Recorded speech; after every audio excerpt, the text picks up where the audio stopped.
राजस्थान में आर्थिक संकट का असर अब वहां की स्वास्थ्य सेवाओं पर भी पड़ने लगा है। वहां पर मरीज जरूरी दवाओं के लिए संघर्ष कर रहे हैं। अस्पतालों में दवाओं की किल्लत हो गई है। साथ ही दूसरी और कई जगह मेडिकल उपकरण की वजह से डॉक्टर इलाज नहीं कर पा रहे हैं। पाकिस्तानी मीडिया की माने तो हार्ट, कैंसर और किडनी ट्रांसप्लांट जैसी संवेदनशील सर्जरी के लिए जरूरी एनेस्थेटिक्स का 2 हफ्ते से भी कम का स्टॉक बचा है। इतना ही नहीं, इस संकट का असर पाकिस्तान के अस्पतालों पर पड़ सकता है, जिससे मरीजों की परेशानियां बढ़ सकती हैं। पाकिस्तान का विदेशी मुद्रा भंडार भी कम होता जा रहा है, जिस वजह से पाकिस्तान जरूरी मेडिकल सामान का आयात नहीं कर पा रहा।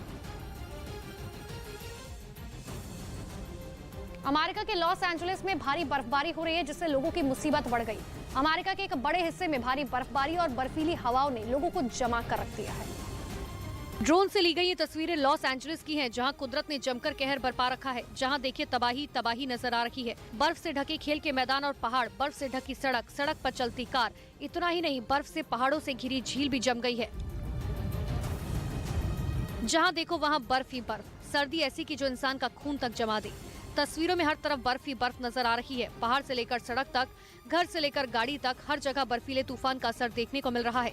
तापमान माइनस में पहुंच गया। स्नो अटैक ने रफ्तार पर भी ब्रेक लगा दिया। सड़कों पर बर्फ की मोटी परत जम गई, जिसकी वजह से हाईवे पर सफर करने वालों को कई तरह की कठिनाइयों का सामना करना पड़ा।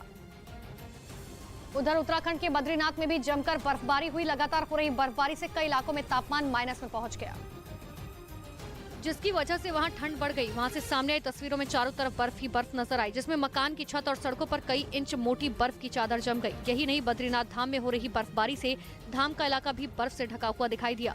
बद्रीनाथ में बर्फबारी से वादियां बेहद खूबसूरत नजर आई। बद्रीनाथ धाम की ऊंची ऊंची चोटियों पर चारों तरफ बर्फ की सफेद चादर बिछ गई। नर नारायण और नीलकंठ पर्वत पर से जो तस्वीरें सामने है, उसमें कई इंच तक बर्फ की मोटी चादर जमी हुई दिखाई दी। वहां से आई एक दूसरी तस्वीर में भारी बर्फबारी के बाद वादियां बर्फ से ढकी हुई दिखाई दी। पेड़ पौधे बर्फ से लदे हुए नजर आए।